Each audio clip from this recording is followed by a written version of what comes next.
I am very happy to have Susanna Ferguson with us. So for those of you who don't know me, I'm Lerna Ekmekcioglu. I am a history faculty here, and I'm the former director of Women and Gender Studies program. And I hold this chair, McMillan Stewart chair in Women in the Developing World.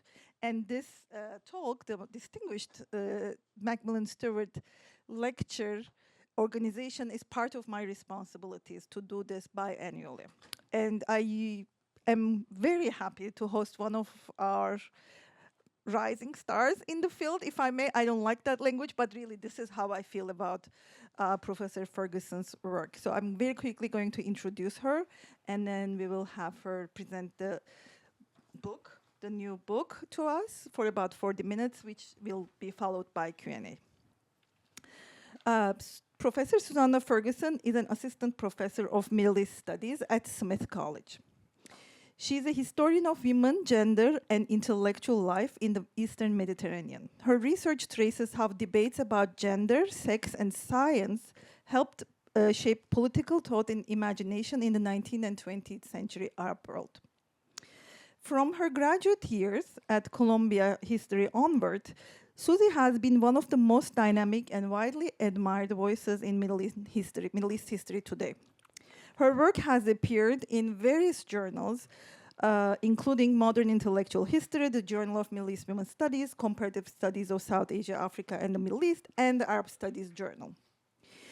Many of us in the field one of the early encounters that we had with Professor Ferguson was through her voice, literally. Maybe some of you are familiar with that voice, because she has been one of the driving forces behind the Ottoman History podcast. As a longtime host, former editor-in-chief, and now associate producer.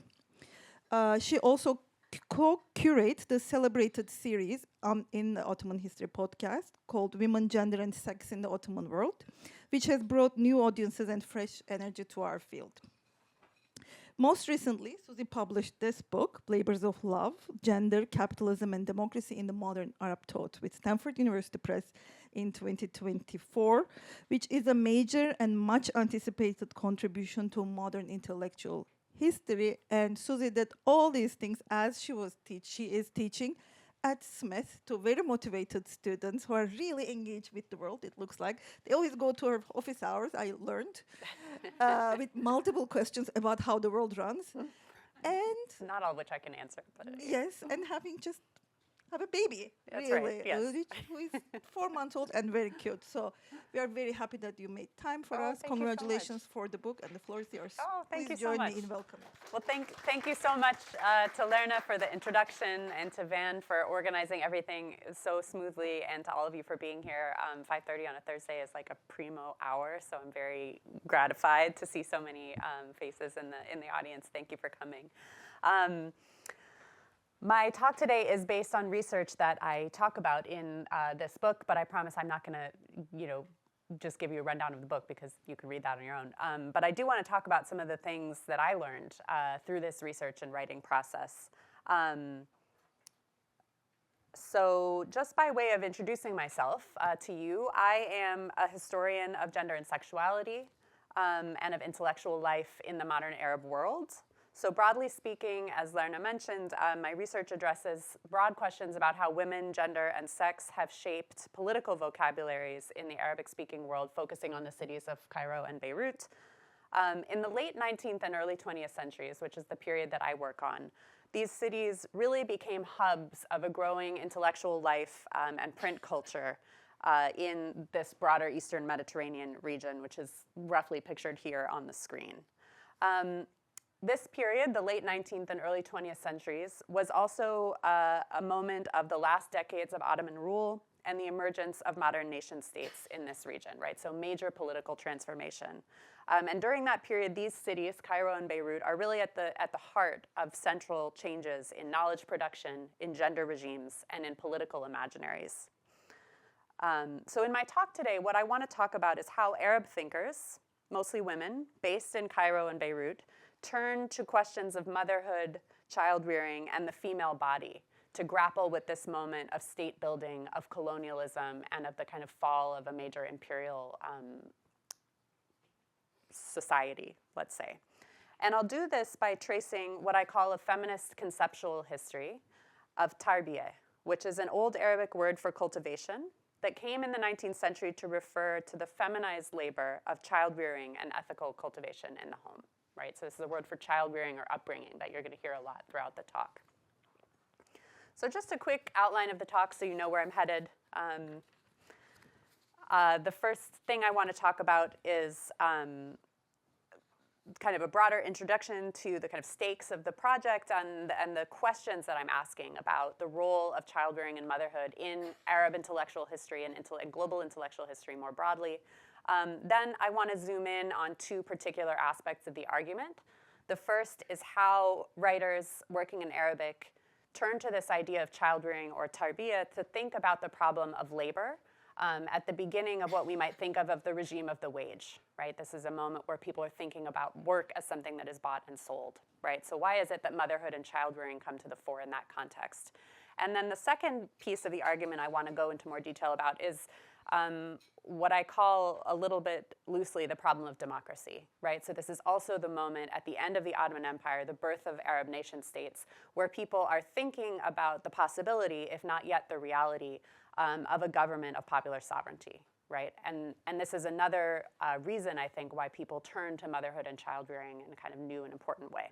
And then I'll close by kind of expanding the argument out a little bit to talk about what I think this term, this concept of tarbiya can do for us as part of a kind of global conceptual lexicon or vocabulary for feminist theory. So that's kind of where we're headed.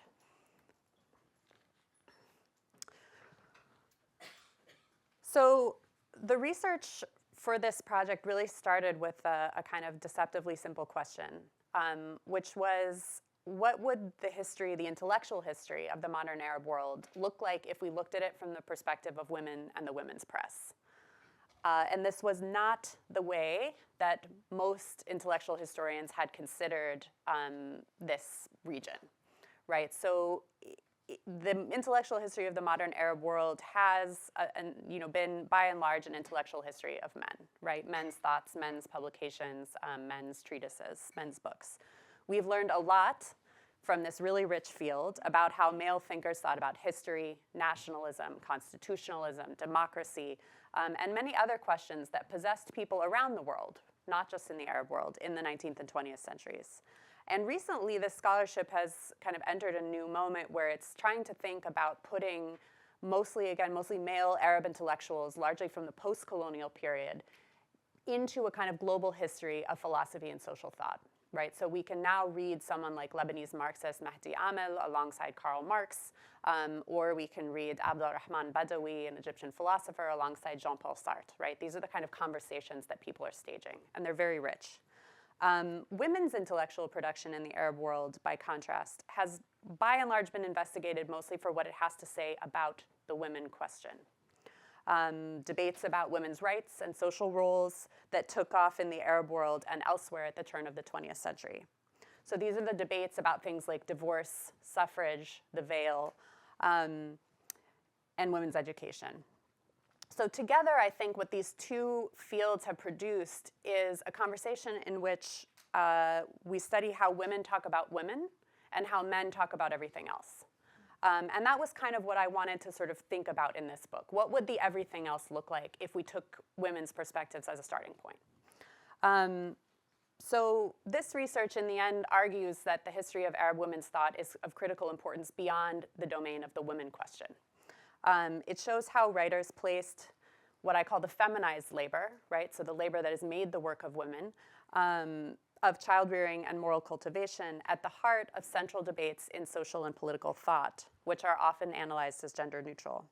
So in other words, the argument is that we can't understand some of these foundational transformations in global social thought as well as Arab thought without thinking with Arab women writers about the feminized embodied labor of subject production, breastfeeding, and child-rearing in the home, which is some of the work captured by the image you see on the screen, which was published in a Beirut-based women's journal in 1921. So images like this one were very common in the Arabic women's press between about 1880 and 1939.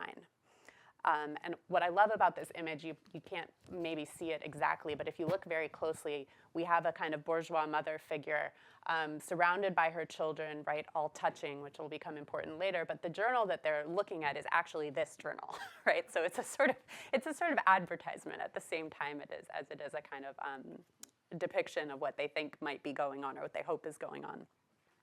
So what I want to make the case to you today is that discussions of the activity shown here, childrearing or tarbiya, became a central domain where writers grappled with two of the most fundamental transformations of global modernity: the rise of a capitalist society and the emergence of representative politics and popular sovereignty as a dominant political ideal.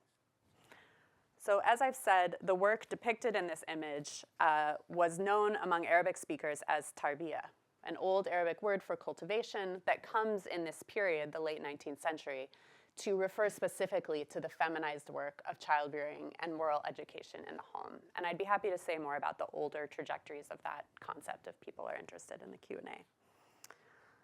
The place where this concept was developed most intensely and creatively was in the pages of the Arabic women's press, which are nearly 40 journals edited by women that appeared in Arabic between 1880 and 1939.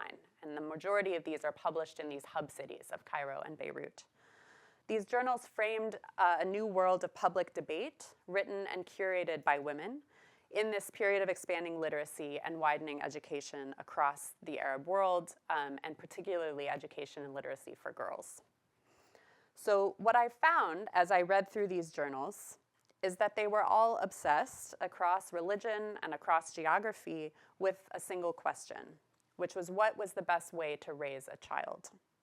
Women and men wrote thousands of pages about swaddling, breastfeeding, bottle washing, and how to teach a child not to lie, right? So it really spans the whole gamut of activities that you could sort of gather under the aegis of a tarbiya or child rearing.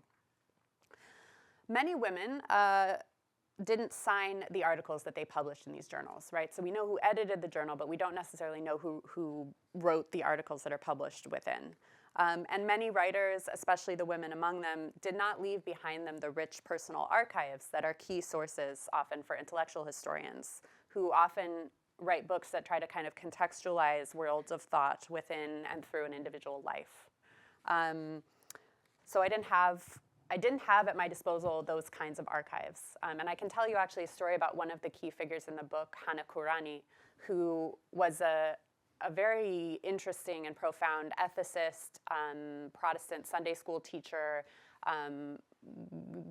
essay writer in the press, who died very young. She died, I think, in her 20s of tuberculosis, right? But she also had separated from her husband before she died.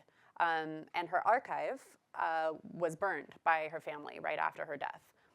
Now, was her archive burned because they were afraid of contagion of tuberculosis, or was it burned because she was a woman who had stepped outside, both in her career and also in her marriage, and then leaving her marriage, of the kind of approved structures of bourgeois female life? I don't know. But what I do know is that we don't have any of her papers left, right? And so this is kind of, I think, a broader problem across Arab women's history in general for this period. So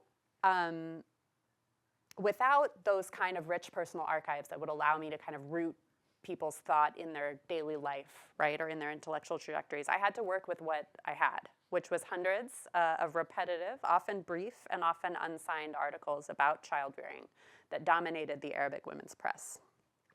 So I decided to trace the importance of these conversations through what I call a feminist conceptual history of this term, of tarbiya, as an attempt to reconstruct this rich world of Arabic women's social thought through the key concepts and vocabularies that structured their work as social theorists, rather than through the frameworks of archive and biography that are, in this case, often only available for men.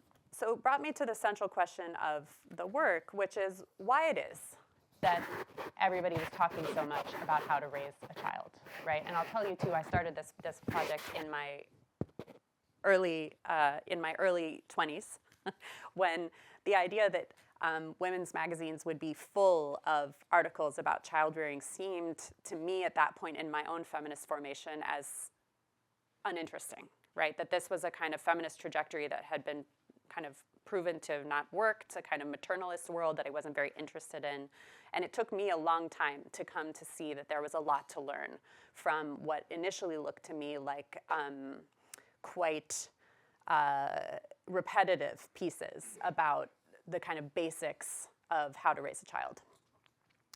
And so here I want to say something about the scale of this question, right? And for the historians in the audience or the folks who are taking history classes, historians are obsessed with scale. So this is my scale problem that I ran into, which is that, as many of you may be thinking, this idea of child rearing or tarbiya was part of a much larger global moment, right? This was happening far beyond the Arab world. People were theorizing these questions of upbringing and child rearing in many places at the turn of the 20th century.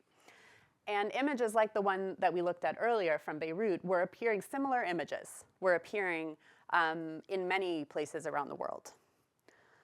So what this means, I think, is that any argument that situates the rise of this concept of tarbiya in some kind of specific regional class formation, you know, within Egypt or Beirut, or what became Lebanon, Greater Syria, or within a kind of diachronic cross-time Islamic tradition is not going to be sufficient as an answer to why people are talking so much about this, right? So whatever argument I came up with was going to have to in some way at least potentially scale up to speak to other, you know, parts, you know, similar phenomena around the world. So this is a challenge, but also I think an opportunity.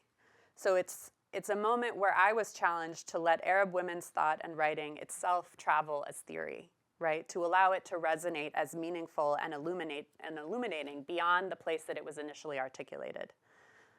So I'll be more specific and also foreshadow the argument of the talk as a whole.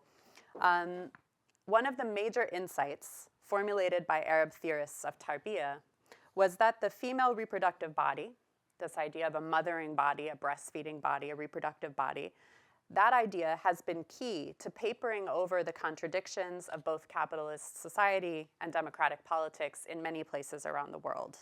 And I think that this idea makes the concept valuable as part of a global vocabulary for feminist inquiry, in the sense that it can shed light on both the past and perhaps also on the present. Reading tarbiya in this light also allows us to move away from a paradigm of diffusion, where thinkers in the non-West can only ever be translators or sort of bad copies of things that have already been theorized in places like London or New York. Instead, this kind of approach allows us to contend with the transnational history of ideas about gender and sex that flourished in many places around the world under similar social conditions, right? So putting Arab thinkers in the same time as their interlocutors who are writing in, say, English or in French.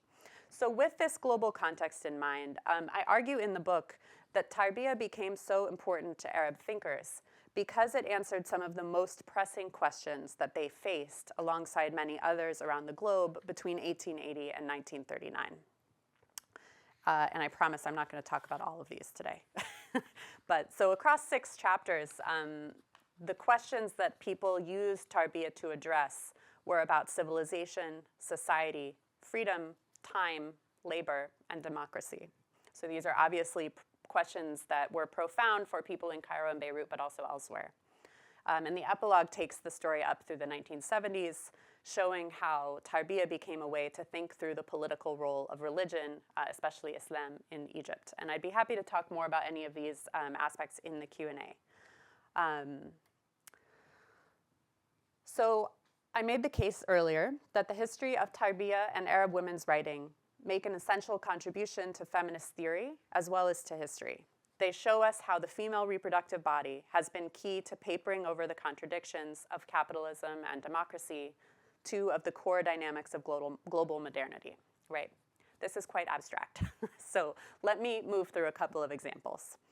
In this part of the talk, I will show how theorists of tarbiya made the question of breastfeeding into a site of struggle over one of the key analytical problems raised by capitalist society. And the problem was the question of what is labor in the time of the wage. and what kinds of bodies does it require? Right, so if you've ever taken an introduction to social history or social theory course and it didn't have a section on breastfeeding, maybe that's one of the things that tarbiya can offer. Okay, so to understand this question about labor, it's important to know that the period that brought the rise of tarbiya in the Arabic press also brought a reorganization and reimagining of work. So the years roughly 1850 to 1939 saw the integration of Egypt and Greater Syria, right, this Eastern Mediterranean area, into a capitalist world economy through commodity production as well as through globalized networks of risk, credit, and debt. At the same time, the slow and incomplete curtailment of the region's trade in enslaved peoples transformed agriculture, military service, and most importantly for our purposes, domestic labor. What the story of tarbiya adds to this kind of broad discussion is a window on how Arabic speakers themselves understood, questioned, and theorized the changes happening around them on their own terms. They become, in other words, our interlocutors as well as the objects of our study. And in particular, looking at tarbiya shows us how writers emphasized the importance of bourgeois women's unpaid reproductive work to pose an essential question for their time as well as, I think, ours. What kinds of labor can be bought and sold? In answering that question, writers made claims about the female body that cut across class, constructing a broader, biologically grounded category or concept of womanhood that deemed all women too porous and too interdependent to demand entry to wage work, and as we'll see in a minute, to the vote. So one of the new forms that people were encountering in Egypt and Syria at this period was the idea, if not yet the widespread reality, of buying and selling labor, of working for a wage. And writers in the press responded to this situation by raising questions about what kind of commodity labor really was, what kinds of work could be bought and sold, and what kinds of bodies were required to perform it. The buying and selling of work, as they, I think, noticed, relied on an idea of self-ownership within the body, right? If work is something that you can buy and sell, you control its dispersal or its withholding, right? So through the wage, in other words, labor becomes a person's discrete property that could be owned, disposed of, or withheld. And writers in the women's press turned to the question of tarbiya to highlight the limits of what kinds of work could be bought and sold, and to question or undermine even the autonomous male subject who could sell it. Women's bodies and writing that highlighted their particular specificities posed a problem for a concept of wage work that depended on a free and self-owning subject who chose to sell the labor for a wage. And that problem, I think, can be summed up in this image, which is published in a Cairo-based journal called The Woman's Awakening in 1923. Instead of separate self-owning bodies, right, and similarly to the image we saw earlier, the woman and child here are depicted as essentially connected, inseparable, porous, with the child at the breast. This was exactly the kind of human interdependence that had to be removed from forms of political or economic life that presumed as their primary subject the free, autonomous, self-owning man. And that self-owning man was key, of course, to both the wage and to the vote. So the question images like this posed, in short, was this: if female bodies were not discrete or self-owning, how could their labor be bought and sold? And perhaps more troublingly, how autonomous and self-owning were their sons? So I want to consider a few examples to think about how this worked. In 1911, Beirut-born, Cairo-based writer and editor Labiba Hashim, who you see up on the screen, gave a series of lectures at the newly founded Egyptian University on the question of upbringing. And they had a series of Friday lectures in which she was, I think, one of the, certainly the second or third woman to take the stage at that university. They had a series of Friday lectures for women. So she gave a series of lectures on the question of upbringing, each of which touched on some aspect of what it meant to bear and raise a child. And I think you can see in some ways tarbiya's kind of cultural importance in the sense that one of the very first lecture series given from the stage of the newly founded university was on this subject, right? And she sort of exhaustively discussed all of its aspects in basically what would be the equivalent of a semester-long lecture series. So in her lectures, I should say too, those lectures are later published as a book, which is what you see the cover on the screen. In those lectures, Hashem described mothers' and children's bodies as highly porous spaces where breast milk, microbes, and mother love would blur the boundaries between inside and outside and self and other. Like many writers of her generation, Hashem had a lot to say about the work of breastfeeding in particular, who should do it, how it should be done, and why. So she tells us that the best food that nature has readied for the child is his mother's milk, because it's tailored for his nutrition, developing gradually in density as accords with his stage, growth, and power. Thus, and this is the kind of conclusion she reaches, it is necessary for a mother to breastfeed her child herself. This is actually not dissimilar from breastfeeding papers that you get in 2025. Actually, this idea is still very much part of the scientific consensus on the importance of breastfeeding. So here, breast milk represents a kind of ongoing connection between two ostensibly separate bodies, right? The density of the milk is changing over time in tandem with the child body's growth. And middle-class reformers like Hashem emphasize this point because they have a project, right? And that project is to argue that women should not be outsourcing the work of breastfeeding to a wet nurse, right? And a wet nurse is somebody who breastfeeds someone else's child, right, for a wage or as part of a kind of extended family unit. And it's interesting to note this because this wasn't a relationship that had inspired much opposition in the past. So in the early 20th century, you can really see a shift where breastfeeding becomes this thing that can't be bought and sold. And I think the reason for that is that it represents this extreme, unchosen, and potentially dangerous porosity between woman and child. And that porosity, for writers like Hashem, presented both physiological and ethical risks. So Hashem tells us, for example, that a wet nurse might hide health problems from her employers, right? Because if she sort of owned up to her health problems, she would forfeit her salary, right? So in this context, the wage becomes this thing that kind of corrupts the sort of embodied relationships that are keeping a child healthy within the home. And the wage introduces, for bourgeois writers like Hashem, incentives for working class women to misrepresent the work that they're doing in the home, right, to lie about it. And because that work takes place across these intimate, porous boundaries of the female body, it couldn't be properly surveilled, right? Women and men couldn't sit there and see what was going in and out. So the work of mothering, and particularly breastfeeding, becomes a kind of limit case for the commodification of labor. So I mentioned that this problem breastfeeding had both physiological and sort of moral or ethical capacities. We can see this in the work of another writer. I think probably these articles were penned by the editor of this journal, Al-Aila, who was a Syrian Jewish woman named Esther Moyal, who was a contemporary of Labiba Hashem. So she writes, I think we can assume it's Moyal, although we don't have a signature on the articles, that God had elected women to perform all of the motherly duties, and so he put into her body milk glands to make her understand that one of these duties is to breastfeed. For the mother who breastfeeds her child implants her inclinations and characteristics through her milk. Right? So not only do you have sort of nutrition passing through the porous boundary, but you also have ethics, inclinations, and characteristics. Right? This is the argument that these writers are making.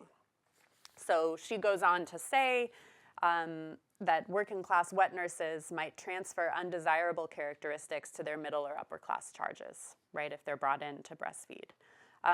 So this insistence on maternal breastfeeding works to normalize divisions between housewives who can afford to breastfeed for free and women who needed to be paid for that work. It also shows, however, that neither middle nor working class women's bodies were considered autonomous, discrete, or self-owning. All had been created by God, in this case, to transfer nutrition, love, and inclinations or ethical characteristics from one body to another through their milk. So in their discussions of child rearing and breastfeeding, theorists like Labiba Hashem and Esther Moyal advance an understanding of the female body that not only differs from, but undermines the discrete and self-owning body being imagined for wage-earning men.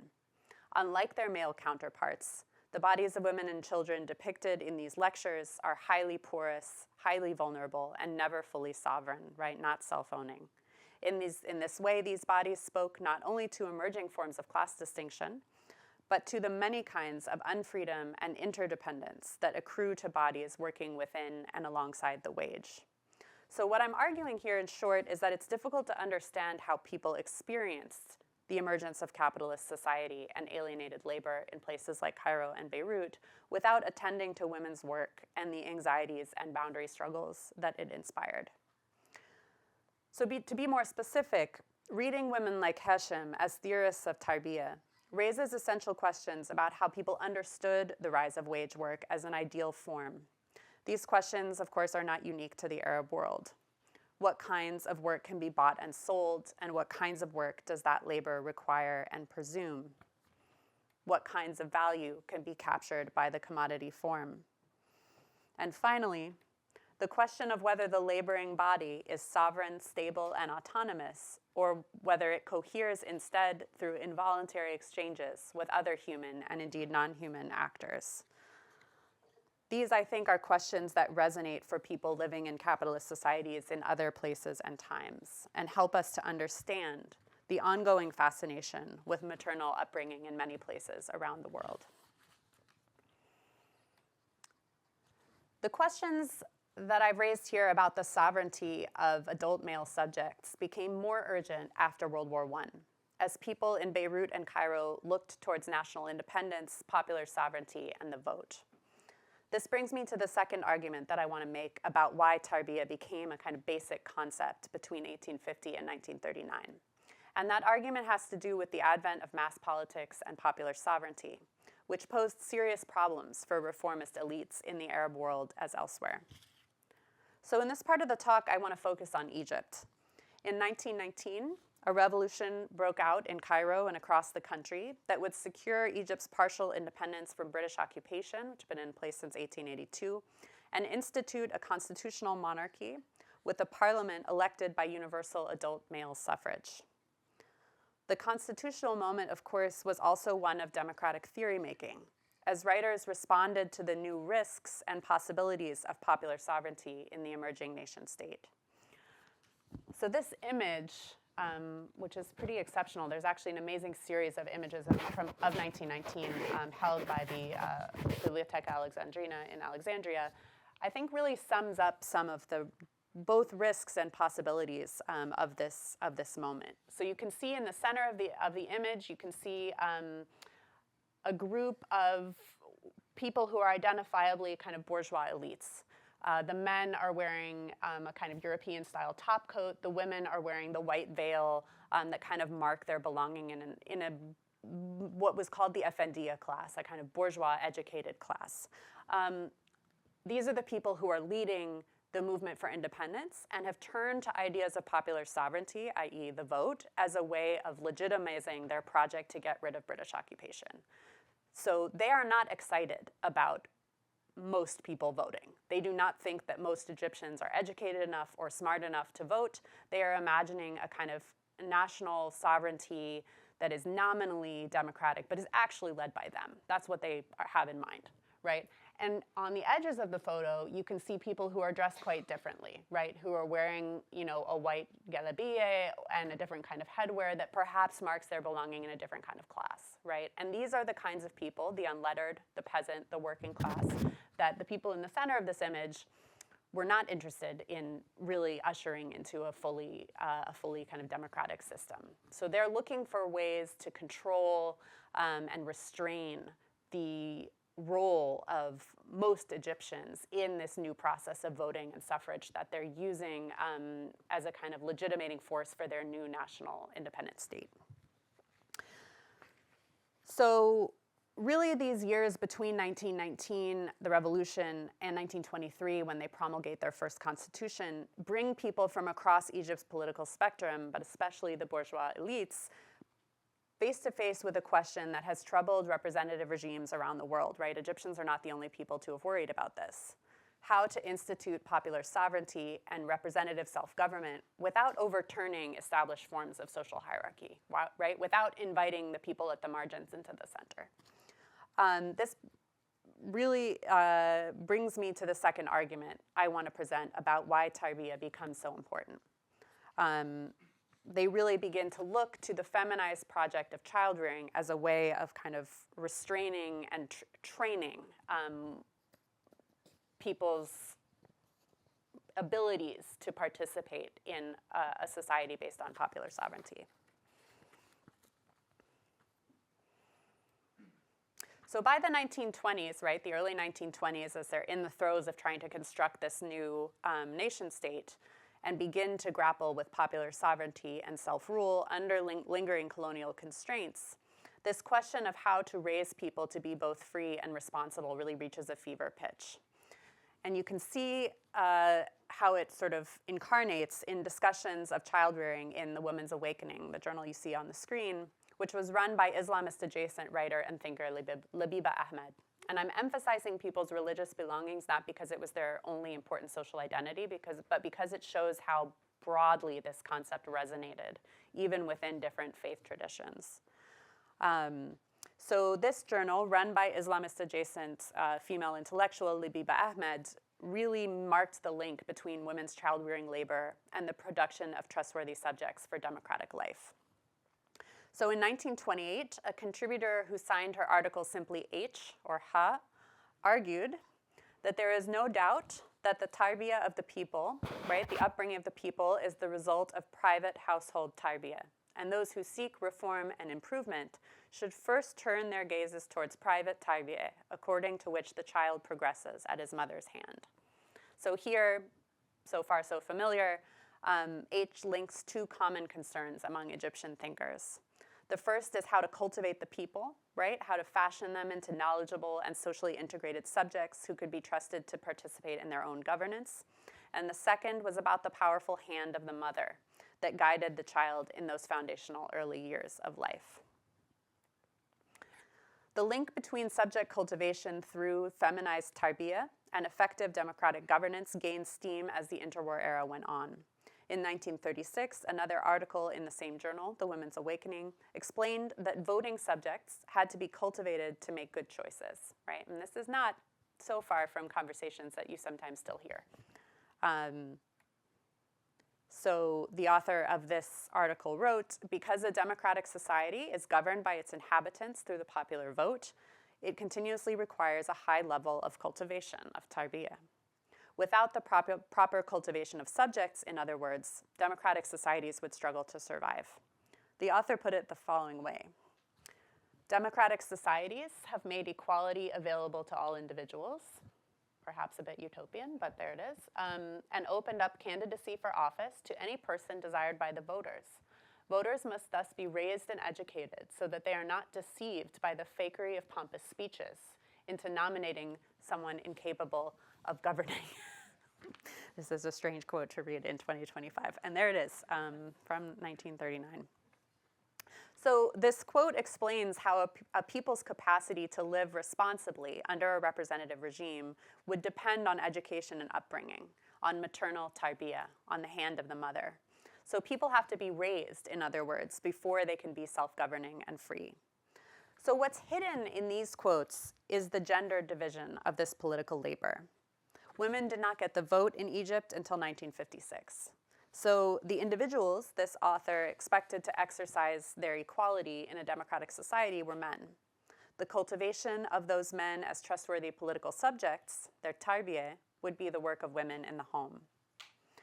Theorists of tarbiya thus put women's work as child rearers at the forefront of molding the political subjects who would be free enough to legitimate democratic governance, but docile enough to choose progressive reform over revolution and to inhabit the new electoral mechanisms without unsettling existing hierarchies.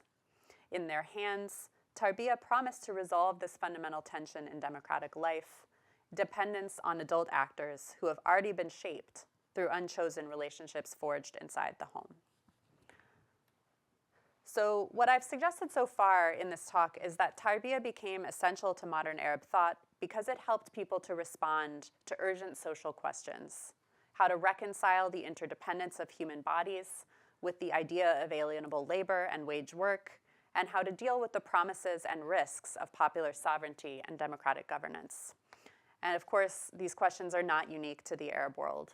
So I'd like to close by suggesting that thinking with tarbiya might shed light on histories of gender, capitalism, and democracy in other times and places.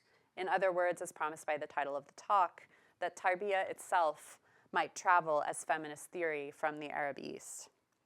And I think tarbiya points us to a much broader question, which is when and where do people turn to women's childrearing labor to navigate the contradictions or the aporias of capitalist society, democratic politics, and indeed modern social life? We could remember just briefly how widely those questions have resonated. So I want to return to the question I raised at the beginning of the talk, which is how can we account for the resonance of this kind of image, this kind of idea across so many different times and places? One option has been to think of concepts like tarbiya and its other non-Western analogs as translations of Euro-American domesticities, right? Bad copies of ideas or social formations that were pioneered elsewhere. Translation certainly played an important role, but I don't think that it can account for the power and purchase of this concept in the Arab world, or for the simultaneous nature of its analogs in many other places, right? Many things are available to be translated, so we have to sort of contend with why certain things come to the fore. This model of sort of relying on diffusion or translation is also, I think, a missed opportunity, because it implies that we might have little to learn from the rich world of non-Western social theory, which must merely kind of translate or localize something that's already been theorized in the West. So instead, I've made the case today that it's worth considering tarbiya itself as an analytic concept useful for thinking about broader trajectories in and beyond the Arab world. And I want to make that suggestion concrete based on the arguments that I've made here about labor and democracy. So the argument is this: tarbiya brings together two sets of feminist questions that are often considered in isolation. The first set revolves around what later theorists would name social reproduction, or how to value and account for the work of raising children and keeping adults fed, clothed, and socialized to be productive members of a laboring society, right? So in other words, social reproduction asks us to think about the two kinds of work you see on the screen, workshop work and child-rearing work, as part of a larger social process, generating the surplus value that allows for capital accumulation. As we saw, Arab writers like Labiba Hashim turned to tarbiya to insist that the reproductive labor would not become the hidden abode that later feminist writers would find under-theorized in the work of folks like Karl Marx. Rather, Hashim and others made tarbiya a central domain of world-making and political contestation. They used discussions of breastfeeding and child-rearing to highlight contradictions in emerging understandings of labor and the body that undergirded the rise of capitalist society. Bodies, they tell us, are not sovereign and self-owning all the way down. More broadly then, thinking through their concept of tarbiya can help us to see how gender and reproduction have been central to configuring labor, capital, and social order in many places around the world. But tarbiya does more than simply offer us an early, expansive, and non-Western theory of social reproduction. It also highlights a problem that I've been thinking about as political reproduction, the making of moral, free, and trustworthy subjects for popular sovereignty and representative politics. In this sense, perhaps, it points us to an extended concept of surplus itself. As this photograph records, women took to the streets in 1919 to call for Egypt's independence. They were very visible as part of a popular nationalist movement. But when women went to the newly independent nationalist government to demand the right to vote, they were denied again and again. They would only receive that right and thus full political equality in 1956. Egypt was, of course, not unique in this respect. As feminist critics of liberalism have pointed out, women have been excluded from experiments in representative governance in many places, including in the United States and in France. We could remember that French women only won the right to vote in 1944. Hello. Anyway, who knows? We have a ghost joining us. Welcome.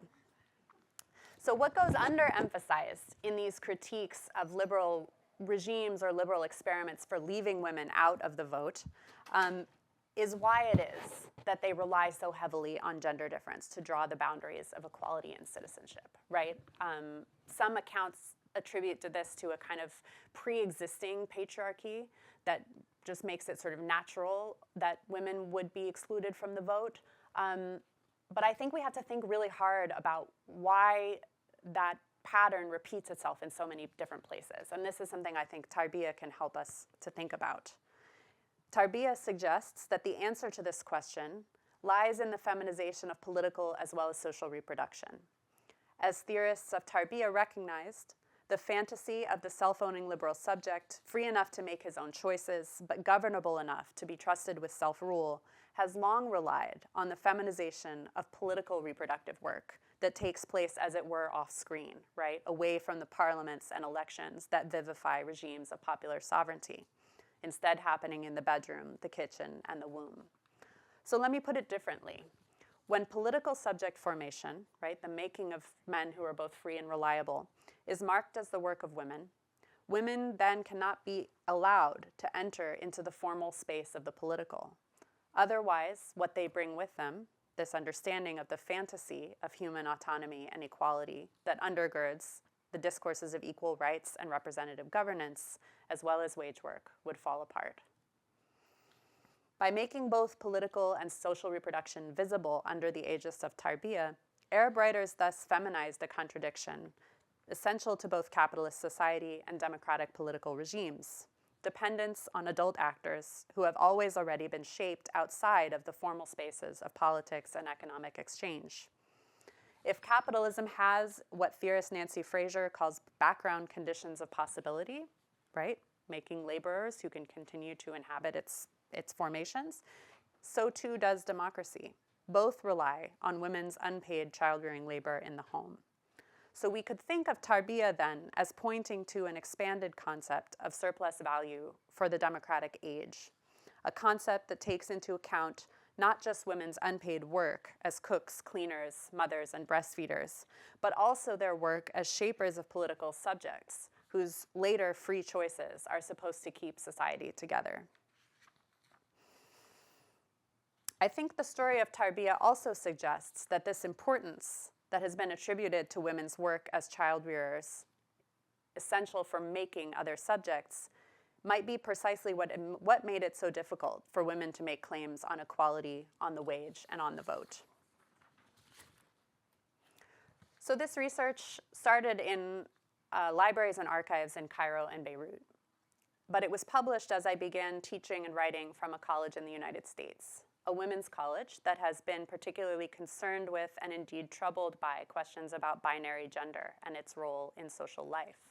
These questions have only become more fraught, as I'm sure many of you are aware, and the debates about them more consequential under the Trump administration. Over the past years, I've watched as feminist women and trans students and colleagues have grappled with how to think about gender in a world becoming increasingly hostile to all three positions: the feminist, the woman, and the trans. One of the things that I think tarbiya and its theorists have helped me think through is why this idea of binary gender difference, forged around reproductive capacities and bodies, was and remains so difficult to discard or think otherwise.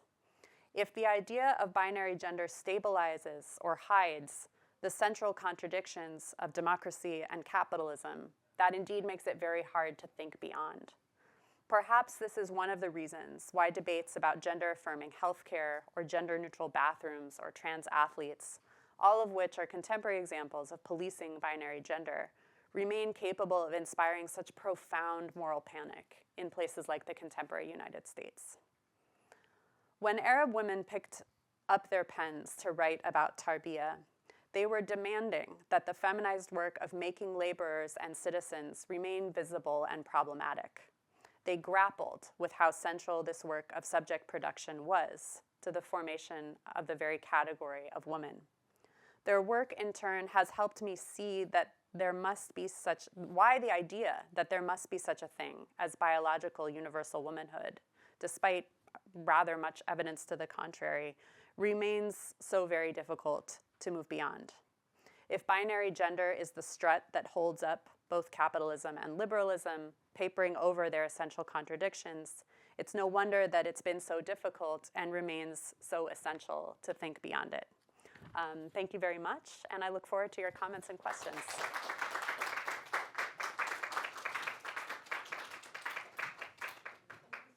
Yeah, I see a question ready to go. Hi, thank you so much. It was brilliant, and I wanted to go buy the book. My name is Sally Haslanger. Hi. Yeah, oh, thank you so much. I really enjoyed it. I thought it was just brilliant. I'm looking forward to reading the book. My name's Sally Haslanger. I'm in philosophy and women's and gender studies, and also in this little place called D-Lab here at MIT. So I'm a little confused about the part of the argument that is saying that the breastfeeding movement is making clear the contradictions in capitalism by revealing the hidden abode.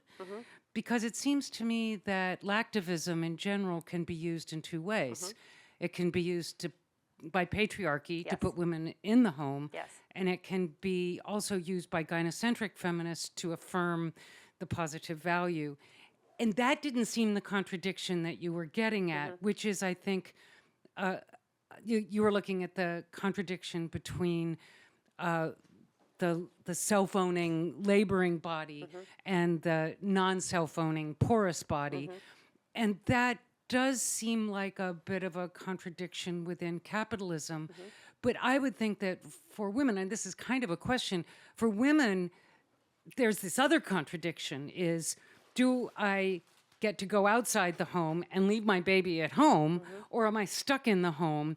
And which is the feminist thing to do? And so I'm kind of, do you think that the people you were talking about really saw the primary issue about the women's porous body, and not this other one that maybe is more of an issue today about stay home or don't stay home, or what?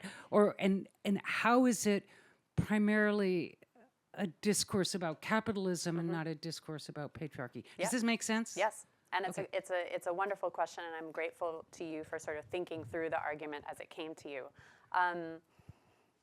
I think you're absolutely right that this is and was a discourse that was read in many different ways. And there are examples in the book of exactly what you describe, which is largely male writers using these very porous specificities as ways to exclude women from the vote and from the public domain and from the wage, right? And also bourgeois women, you making the same case, right? It's not gender specific necessarily. So I think there are certainly examples where this kind of conversation is very much about, and I'm tempted to say reinforcing, but I actually want to say creating a new patriarchal order in a moment where things like wage work and voting and public political life are coming into being, right? And I want to emphasize that because the idea of the bourgeois women alone in her home breastfeeding the baby and excising every microbe from the baseboards, which is another big part of what they're advocating, is itself very new, right, in this late 19th, early 20th century moment. And I mentioned very briefly that this moment has brought a kind of transformation in domestic space and domestic work, particularly among upper middle class and elite families who are having to learn how to make a household run without either the joint family, right, the joint household that was common to Egypt's Turco-Circassian elite who are being kind of gotten rid of in this period of sort of nationalist becoming, and also without the labor of enslaved women and men who had been essential to making elite households run, right? So I think that they're grappling in this moment with those transformations by raising this new figure of what we now would recognize, I think, quite clearly as like, you know, the trad wife. I mean, let's say what it is, right? Okay, it's a trad wife. I guess what I'm trying to argue is that there's more to it than patriarchy. I think that it definitely moved in that direction, but I think they were doing something also and different as people who were experiencing the creation of this new world where people were going out to work and being paid for that labor. And they were intervening through their feminized authority as possessors of a particular kind of body into a conversation about what work was in this moment. And that's certainly not to say that that is the only way in which this figure is read at that time. That's great. That's really, really helpful. I think maybe when you refer to Fraser, who thinks that capitalism is the engine, right, and patriarchy is just a, hidden abode to capitalism, Right. I think that also sort of downplays patriarchy as an independent dynamic. So there are different dynamics, and I think what you're pointing to in your response is that, yes, there's a capitalist dynamic, there's a patriarchal dynamic, and these are dancing and intertwining with each other, which Fraser, in my humble opinion, doesn't always appreciate because she wants to prioritize capitalism. Yeah, I agree. And I think, part of the difficulty here is wanting to historicize patriarchy in its particulars while recognizing its longevity and its depressing similarity across many times and places. Thank you so much. Yeah. The question, we have one here, and then then we'll move to the front. Hi. Hi, thank you so much for your lecture. One thing I was curious about. Oh yeah, my name is Pranav. I'm a first-year master's student at Harvard. Nice to meet you. Nice to meet you. So one thing I was curious about was whether you came across any instances in which tarbiya was used kind of more metaphorically and sort of beyond the domestic context, and specifically like in relation to maybe sort of legitimizing the entry of these middle-class bourgeois women into the capitalist workforce.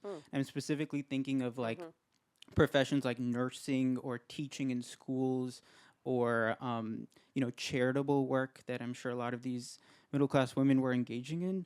And, despite the obvious contradiction with that, and sort of, I was just curious whether you encountered any instances in which tarbiya as this sort of notion of child rearing was used more metaphorically in order to legitimize these women, or legitimize middle-class bourgeois women entering into sort of capitalist work in some of these like maternal sort of care professions, but in a way that was like trying to just enter the workforce rather than like, staying at home, if that makes sense. Yeah, very much.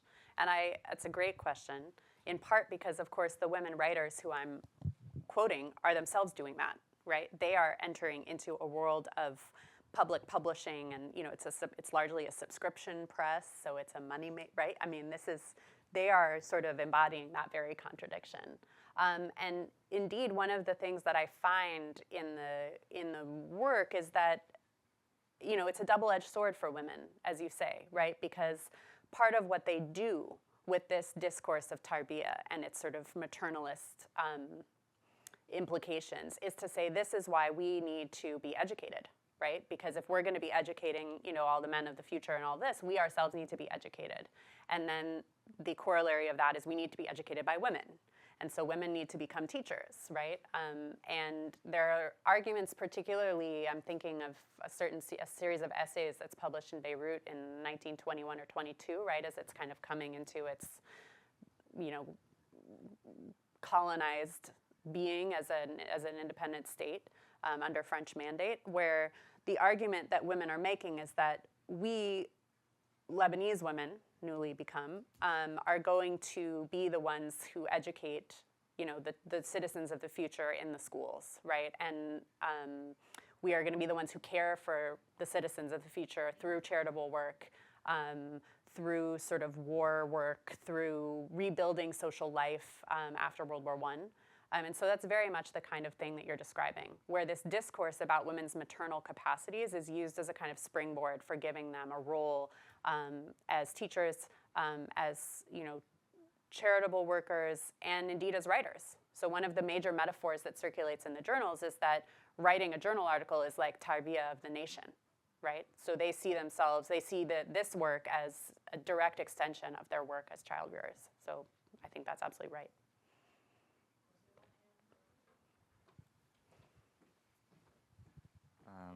Heyun, fourth year undergrad student.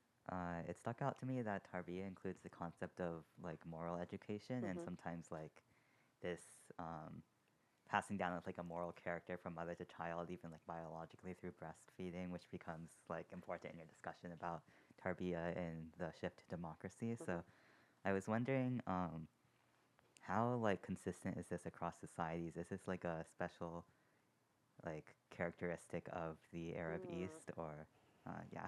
That's a great question. That's an excellent question. I would love to know the answer better than I do, which is that based on the secondary reading that I've done, that piece, the ethical piece, is present in various other places. But, you know, I sort of think this is a place where it would have been really useful for a historian to have a lab, where I would have loved to be working with colleagues who can read widely in many other languages in order to test which pieces of this pop up where and when. And so, you know, my sense is that that is also widespread in this period. But particularly, I would love to know, I would love to be able to read in more languages to know if the idea, particularly that breastfeeding transfers ethical capacities, is widespread elsewhere. So if folks are in the audience who have other languages and you want to go digging in some newspaper databases, let me know.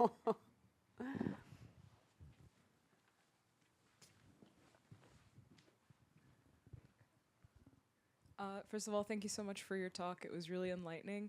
I'm Sandra. I'm a senior in undergrad. And my question relates to, I guess, the kinds of sources and demographics that we have access to and the ones that we don't. So these are mostly written by upper middle class bourgeois women. And I'm wondering if tarbiya was seen in a similar light by fallahi, or like peasant women, especially because they are positioned differently in that they actually do have mobility to work, and in many cases they were forced to work.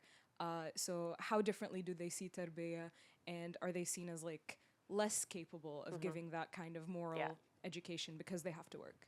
It's a great question. And, you know, it's one of the limitations of the source space that I used for this project is that the only understanding I have of how to answer that question comes filtered through the sources that were written by bourgeois women. You know, I think it would be quite challenging. I did not find a way, let me put it this way, I did not find a way to do that work for the late 19th, early 20th century. I think you could do that work through oral history and even ethnography in a more contemporary period, say post-1950, and that would be really fascinating. My sense is that, as you say, right, so peasant or falahin women would have always been working in the sense that they were part of sort of, you know, agricultural worlds or craft worlds in which everybody worked as part of a family unit or an extended, you know, extended village unit. And so this kind of divide between the home and the workplace wouldn't have made sense to them. And yet, what we also know about the late 19th century period is that it's a period of mass displacement of falahin from the land, right? And that it is a moment when many peasant families, men, women, and children are becoming kind of incorporated into a new urban working class. And so what would that experience have been like as peasant women are coming into, you know, sort of urban spaces? They're coming into contact with bourgeois women through some of this charitable work, also through education, through expanding literacy, and what they're being told is that what they've been doing, i.e., working and raising kids and not scouring baseboards for microbes or whatever thing these ladies thought they should be doing is wrong, right? What could that have experience been like? And so I don't know, but I imagine that it must have been pretty alienating and pretty jarring.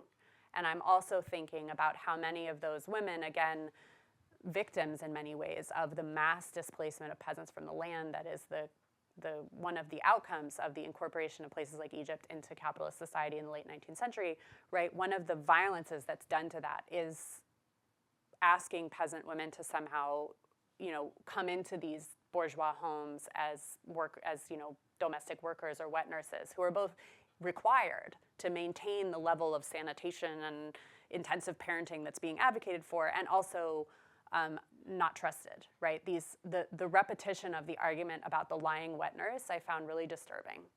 for that reason. I'm thinking, who is this person? What is their experience in this home, right? And so as I say, the understanding I have of that experience comes through the sources, but I think you can imagine some of the really tense dynamics that that would have created. And I would love to see a project, that sort of asked that question and tried to figure out what time periods we could answer it for. Because I think there would be some, starting certainly after World War II, you'd have some more opportunities to look for that perspective. Hi, my name is Sarah Grace. I'm a first-year master's student along with Pranav. Thank you for your talk. It was wonderful. I have a question about an actual passage from the book. I was hoping you could talk more about it. From chapter 2, Childrearing as Social Theory. What page are we on? 85. Okay. It's the very bottom of 85. Okay. You say that the decommodification and feminization of social reproduction was neither natural nor inevitable in the Arab East or elsewhere. I feel like this is such an evocative statement, and I was so interested by this, and I was hoping you could talk more about it. Okay, so I'll read it again for myself. So the whole sentence is, by attending to how women were tasked with this work, tarbiya, and noting the expectations about sexed bodies and gender roles naturalized in the process, we begin to see how the decommodification and feminization of social reproduction was neither natural nor inevitable in the Arab world or elsewhere. And I think what I'm trying to get at there is to ask ourselves to question. I mean, part of what reading this work, these many, many articles did for me was to really get me to think about how did it come to seem so natural that women are the ones who do this kind of labor, right? Social and political reproduction. And there's a way in which the importance of bodies in the discourse, right? So rooting it in the milk glands and the hearts and there's some incredible things that people are writing about, about just the embodied nature of this work makes it seem as if it must have been natural, right? That of course, if you have milk glands, well, then you have to feed the baby and then you become the whatever, right? And I think what reading this stuff for so long made me think about is that, of course, that's not necessarily the case, right? There are all these other ways of organizing the family, of organizing, raising children and educating people and living together in a society, and who does that work. And of course, many people are engaged in trying to experiment with those alternative forms, both then and now, right? And so how do we come to a place where it seems so obvious and unquestioned that this would be the case, right? And once we can see that it's not obvious or natural that this should be the case, then we can start thinking about, well, how else could we organize things? And that actually opens up a whole nother, right? If you think, as I do, and I think Nancy Fraser does, and many other feminists think, that this separation between public and private and man and woman is part of what holds up the whole shit show, to excuse my language, right? Like, if we can start taking that piece apart, then maybe new things can become visible. And I think, that's not a new idea. Many people are living this reality as they're trying to figure out how to exist and how to rebuild a society that can replicate itself and provide a dignified life for its members in this time that we're living. But I think they were trying to do that too in a certain way, even as some of the discourses now resonate as sort of regressive. Thank you.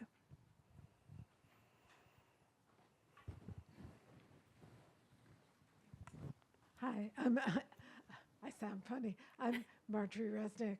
I teach in women's and gender studies and Hispanic literature. Anyhow, I wondered if and I love Smith College because we wouldn't have Catherine Dexter McCormick, who made it possible for women to come to MIT, without Catherine Dexter McCormick, whose first degree was from Smith College. Amazing. I love it. Anyhow, in the late 19th century, there were a group of American women missionaries called the Gulick family, and they were in Lebanon. I don't know if they were in Cairo. They were in Beirut for sure. And they believed that women needed to be educated. And they were from Smith and Mount Holyoke, And they believed that women needed to be educated in science and go to the university. And I wonder how the idea of writing, whatever the writing is, became extended to women. How did you find that women thought about themselves as potential authors? Because that's a very revolutionary thing. And I only bring up the Guliks because they genuinely taught writing and science to women in Lebanon. And did you ever come across them?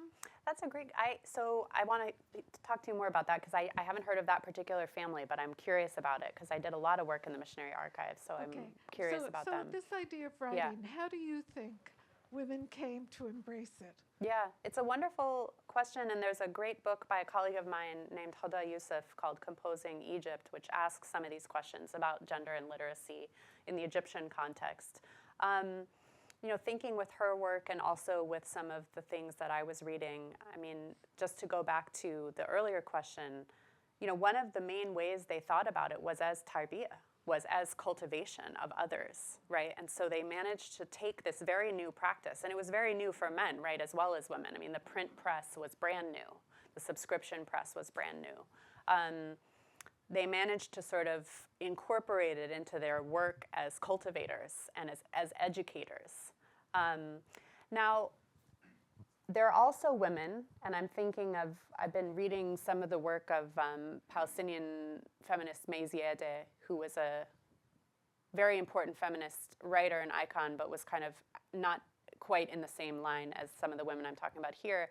I mean, she was a person who wrote poetry, she wrote novels, she wrote essays, she wrote political theory.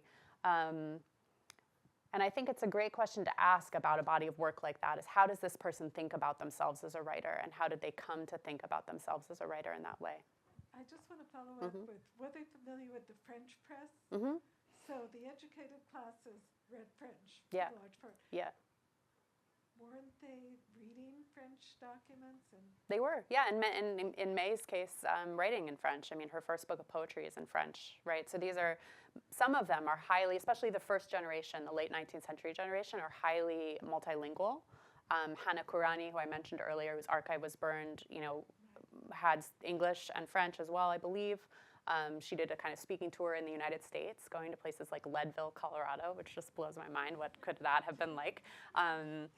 So, you know, these were sort of cosmopolitan subjects. So they were certainly aware that, you know, women were writing and publishing in many other contexts as well.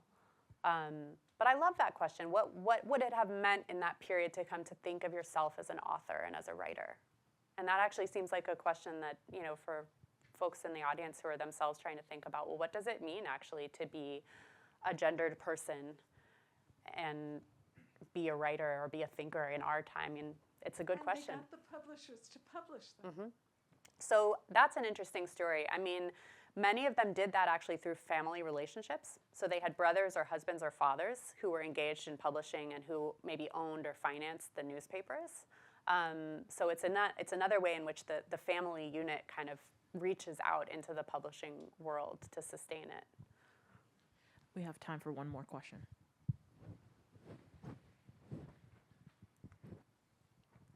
Hi, thank you so much for the talk. It was very enlightening. My name is Tarek. I'm a second year in the STS program.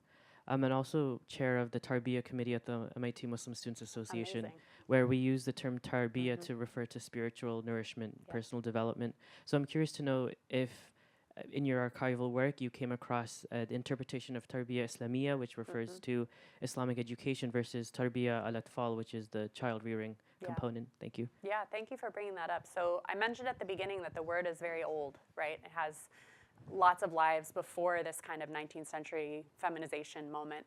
And one of the main uses of the word in the Islamic tradition is to think about the kind of embodied and ethical relationship between a scholar and his student, right? The relationship of sort of ethical cultivation that goes on in that context. And you see that going back to the 9th and 10th centuries. And that literature, actually, which revolved around the republication, in particular the republication of Ibn Miskawayh's Tahdib al-Akhlaq, or the cultivation of morals, which is a classical text, that literature was being republished furiously in the late 19th century. So that tayar, that tendency was being activated in that time. So not only is there that history, but these writers were aware of it. And I think in some ways they were trying to, I don't know if they were trying, but the effect on me as a reader, and perhaps on their readers who knew of this literature, would have been, I think, that they're trying to perhaps harness some of the depth of sort of work on the self that has been developed in this much longer tradition of thinking about ethical cultivation in the Islamic tradition. And they're bringing some of that with them, right? This is how concepts work. They're sedimented, right? So they're bringing some of that deep sedimented stuff in with them to this new discourse around child rearing. And I think that's a really interesting move, actually. And whether or not it's a move that they meant to make, it's an interesting move for me to experience as a reader.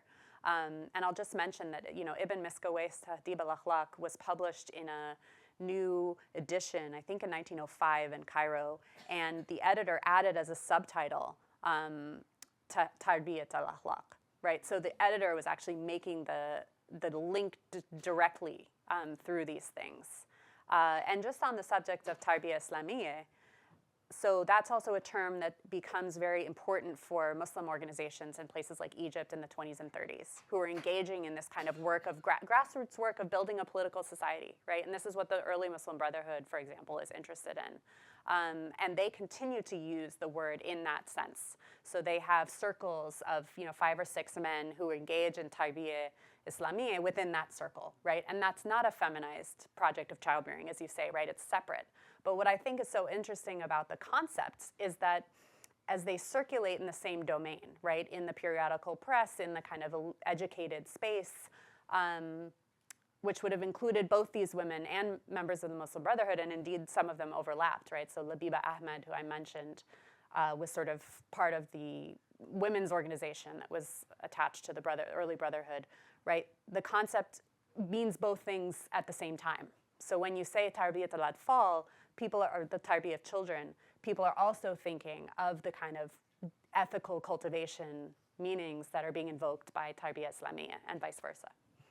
So that's a very good question. Thank you, everyone. Thank you so Have a much. good night. Thank It was you really so much, a pleasure. Professor Ferguson.